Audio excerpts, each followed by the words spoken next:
Hello students, welcome to my channel. Now we are going to solve objective questions from chapter 3 rational numbers. Our first question is fill in the blanks. Two rational numbers are called equivalent if they have dash value. तो कोई भी दो rational number equivalent कब कहलाता है? जब उनकी value equal होती है.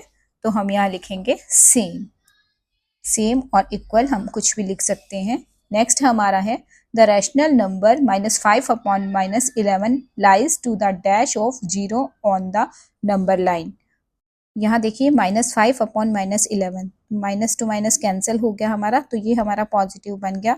एंड नंबर लाइन्स पे पॉजिटिव नंबर हमारा 0 के राइट हैंड साइड में होता है, तो ये 5 एंड 11 बन जाएगा. Lies to the right of the 0 on the of the number line, तो यहाँ हम लिख लेंगे राइट. नेक्स्ट है हमारा the standard form of the rational number 14 upon -12 is. तो पहले से हम सॉल्व करेंगे, यहाँ पर ही हम इसे सॉल्व कर लेते हैं. 14 अपॉन -12 है, 2 7 ज़र 14, 2 6 ज़र 12, तो ये हमारा बन गया 7 अपॉन -6. माइनस हमारा डिनोमिनेटर में नहीं होता, तो इसको हम ऊपर ले जाएंगे. मल्टीप्लाई बाय -1 यहाँ करेंगे, मल्टीप्लाई बाय -1 यहाँ करेंगे, तो ये हमारा हो जाएगा -7 अपॉन 6. ये हमारा स्टैंडर्ड फॉर्म हो जाएगा, तो हम आंसर में लिख लेंगे -7 अपॉन 6. नेक्स्ट है हमारा there are dash rational numbers between two different rational numbers. तो टू डिफरेंट रैशनल नंबर्स की मिडल में, बीच में इनफिनाइटली बहुत सारे रैशनल नंबर्स होते हैं, इसलिए हम यहाँ पर लिख लेंगे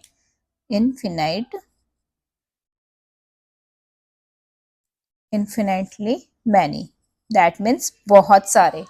नेक्स्ट है हमारा 3 होल 1/5 इज डैश. पहले हम इसको इम्प्रॉपर में कन्वर्ट करेंगे, तो ये हमारा आ जाएगा इम्प्रॉपर में हमारा आ जाएगा -16 अपॉन 5. अब मल्टीप्लिकेटिव इनवर्स है, दैट मीन्स इसे रेसिप्रोकल करना है. इसका हम रेसिप्रोकल करेंगे तो ये हमारा हो जाएगा -5 अपॉन 16. यही हम यहाँ आंसर में लिख लेंगे -5 अपॉन 16.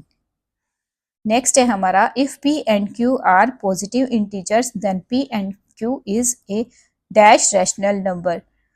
जब पॉजिटिव होगा तो ये कौन सा रैशनल नंबर कहलाएगा? Positive rational number.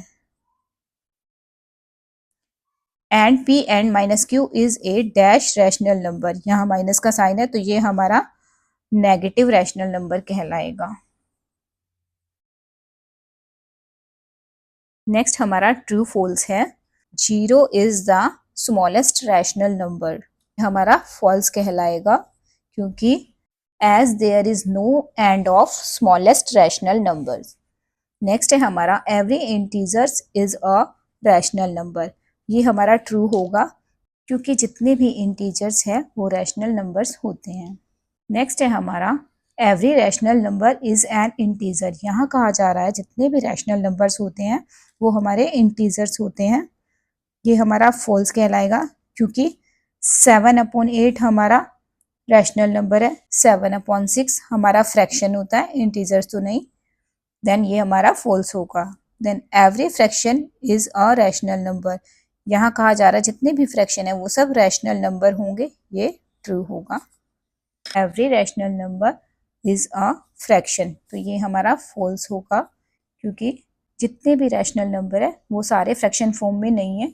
Now reciprocal of -1 is -1. ये हमारा ट्रू है, क्योंकि -1 का रेसिप्रोकल करेंगे तो वो -1 ही आएगा. जैसे हम यहाँ -1 लेंगे, नीचे कुछ नहीं है तो 1 लेंगे, इसका रेसिप्रोकल करेंगे तो साइन हमारा यहीं रह जाएगा 1/1, तो -1 ही बना. नीचे की 1 की कोई वैल्यू ही नहीं होती, तो ये हमारा -1 ही आ गया.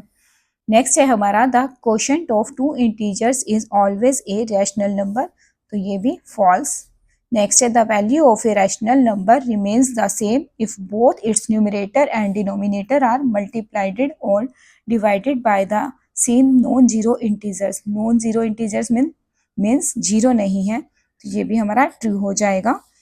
Between two distinct integers we can always insert an integers. ये भी हमारा false कहलाएगा, because टू डिस्टिंक्ट इंटीजर्स के बीच में हम रैशनल नंबर इंसर्ट कर सकते हैं, बट यहाँ इंटीजर इंसर्ट करने की बात कही गई है, इसलिए ये हमारा फॉल्स होगा। नेक्स्ट है हमारा between two distinct rational numbers we can always insert a rational number, ये हमारा ट्रू होगा, क्योंकि between two distinct rational number हम एक रैशनल नंबर इंसर्ट कर सकते हैं।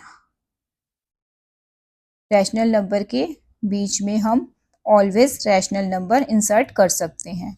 Next, there exist at least one integer between two different rational number, कहा जा रहा है कि टू डिफरेंट रैशनल नंबर के बीच में कम से कम वन इंटीजर एग्जिस्ट करता है, ये हमारा फॉल्स होगा, क्योंकि ये ज़रूरी नहीं है कि एक इंटीजर हमारा एग्जिस्ट करे, ये ज़रूरी नहीं है, इसलिए हमने यहाँ फॉल्स लिखा है। नेक्स्ट है हमारा all terminating decimal numbers are rational numbers, ये हमारा ट्रू होगा।